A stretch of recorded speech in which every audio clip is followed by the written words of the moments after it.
All right, everyone, let's go through the end of the week May 26, 2023. Talk about what happened in the market this week, what we can expect going into next week, and try to figure out some names that we could take a look at. So, first of all, it was a big week to do absolutely nothing.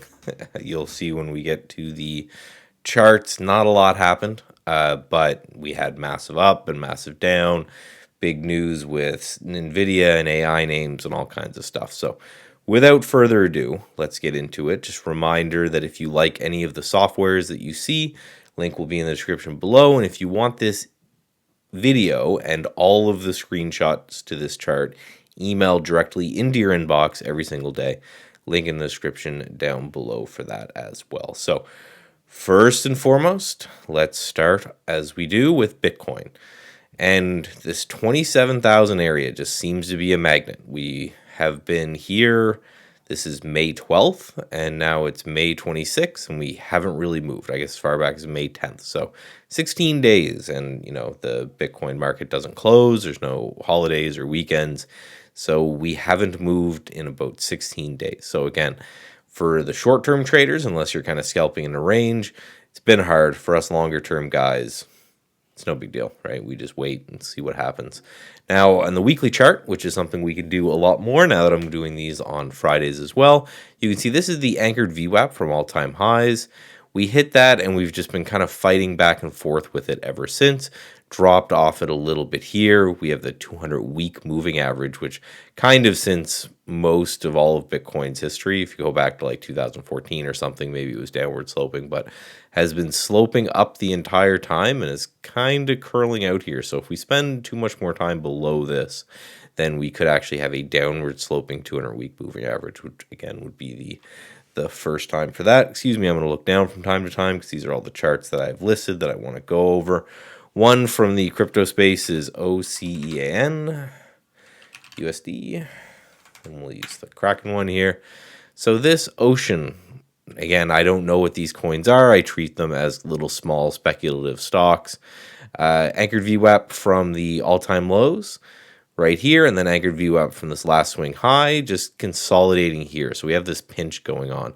So if we can start to move up towards this anchored VWAP right here, I'm probably going to take some. And then, so above this area here with a tight stop down here. And then if we ever clear this one here, I'm thinking of adding to that trade right there. Next, we go into gold. So we have a significant area here on gold we talked about. This is the highs back in January, February in gold, and that's acting as the lows in May. So we have the highs here, we have the lows here. Break up, come back down, test it. Also, the anchored VWAP from right here is right there as well. So I've taken at least one trade off of this area in gold. So if we get another bounce next week, I'll be looking to buy more in that gold space. And then we have the pound. So cable, and we have the anchored VWAP from this low. We just broke below that. Today, we just kind of put a little bit of an inside day, but we pushed up to this and then just rallied right back down under. So that makes for an interesting little trade if this thing continues lower. Now on to Trade Ideas, which is my equity scanning platform and trading platform.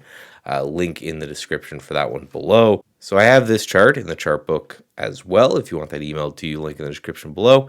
This line is tech.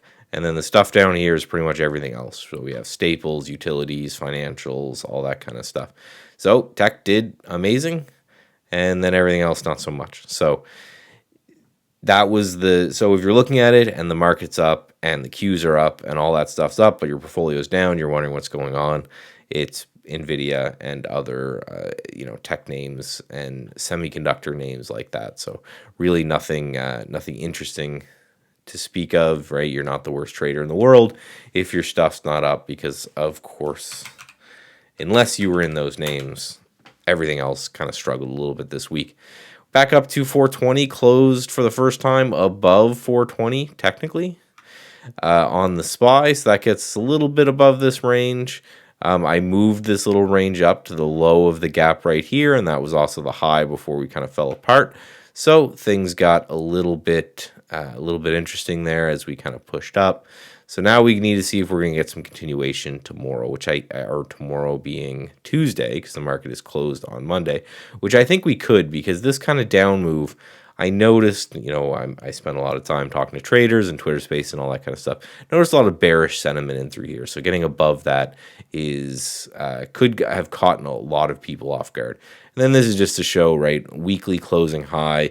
The last time we're all the way back, the highest weekly closing high since August 2022. So we're getting up there again. Now, again, we are still kind of in the middle of this giant choppy range if we look here on the weekly chart. So it wouldn't shock me, right? A little bit up, a little bit down, a little bit up, a little bit down. Still looking to stay a little bit nimble and a little bit fast on my feet when it comes to a lot of this stuff. KRE, I add an important level here in KRE for those who want to take a shot here. Let's go to the daily chart. For these who want to take a shot here, we have this $41-ish a share here in KRE.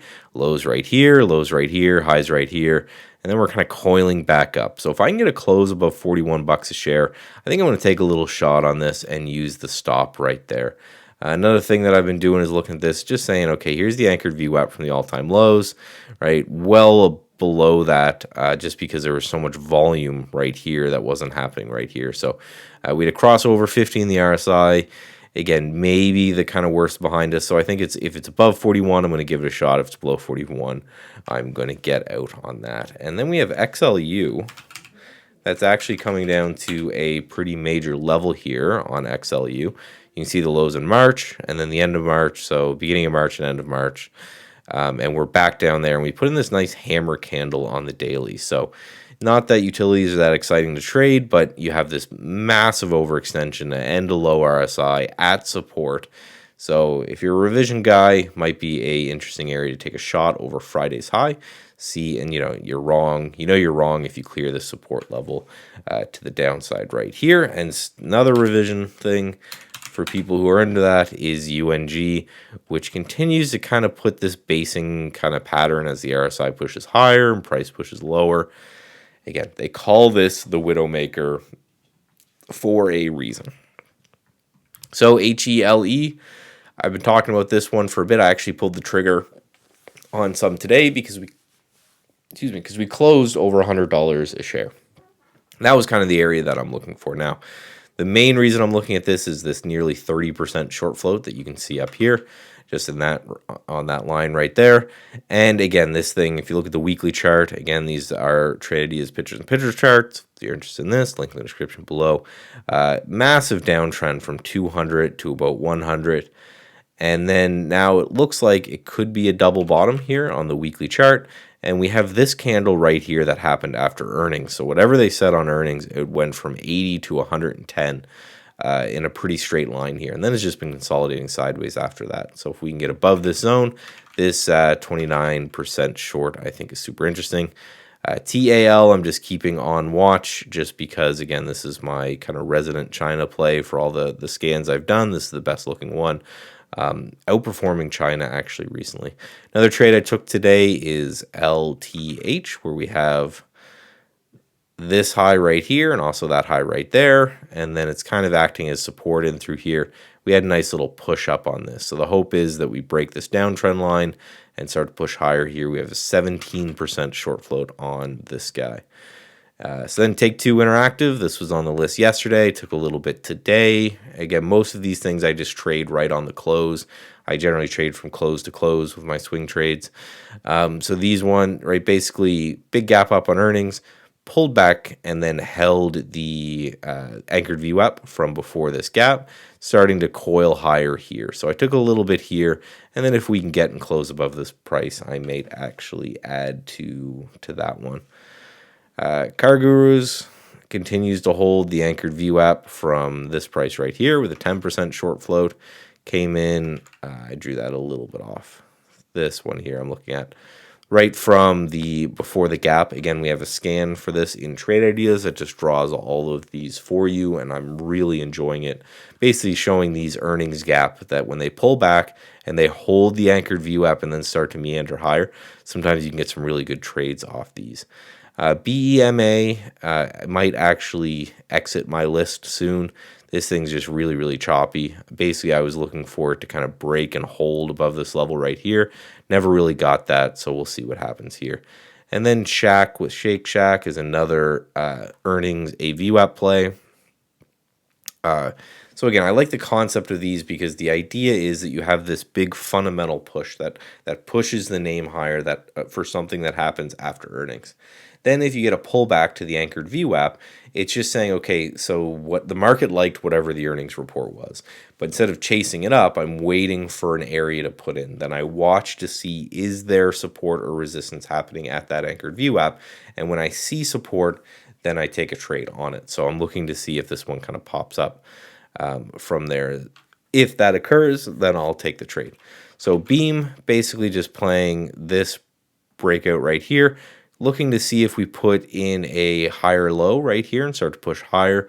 There's a lot of these rounded bases that are popping up. So one way that I like to play them is you wait for the higher low, right? So when you're in a downtrend like this, you're making lower highs, lower lows. So if this becomes a higher low and we start to push higher, then that could actually just be the actual trend turning point. We have VVV here, which I've talked about a few times, and VVV is basically just oil. Was the trade of the week from Trade Ideas this week. May have triggered, may not, just a little tick. So I don't think I would have taken it, but still holding the anchored VWAP from the gap up. So that's right there right now at this kind of $38 a share. So if we start to push off 38 bucks a share, that's where I'll take a trade. And then Wingstop, we are playing around the $200 area, right? We have resistance here. That's been acting as support 4 times or so. Looks like it could give way, which is fine. Just means we take it off the list and we add something else to the list. Last but not least, we have PAG. And this is basically just really long base right here, this ascending kind of a triangle. If we break out through that pop on PAG, great, that's fantastic. That's where I'll take the trade. We got 20% short float on this one, so the hope is that things could get going. Again, if you look at this chart, let's actually just switch to the weekly chart. I say it all the time, but I think it's important to say all the time, is that when you have a company like Bed Bath & Beyond, that or AMC or whatever, these big short ones, but they're awful companies, right? They're not making any money. They're hemorrhaging debt. They're in downtrends, right? Screw the fundamental parts. But basically, if you have a company that has a lot of they're in a downtrend because they have a lot of problems and they're heavily shorted, then who cares? Because the shorts are winning at that point. So they have no need to exit their shorts. There's no point to say, I need to get out of my short because they're making money. They can cover slowly over time. They could hold, like the guys who shorted Bed Bath & Beyond are going to make 100% because the thing's going bankrupt. There's no need for them to cover their short. But then if you go to something like a PAG that's in this ripper of an uptrend from, how low did it actually end up going here? From $19 to $150.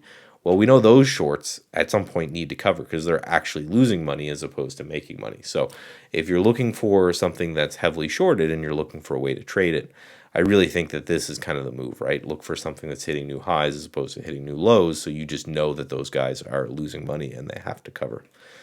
All right, everyone. Thank you very much. Again, link in the description below for everything, the tools, the email sign up. Go visit my website, www.statsedgetrading.com is another way to see all of this. And I will talk to you guys later.